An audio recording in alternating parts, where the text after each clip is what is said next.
ॐ केशवाय नमः। ॐ नारायणाय नमः।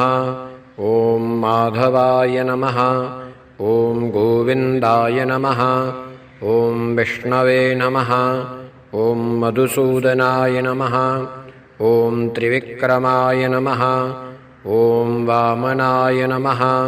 ॐ श्रीधराय नमः। ॐ ऋषिकेशाय नमः। ॐ पद्मनाभाय नमः।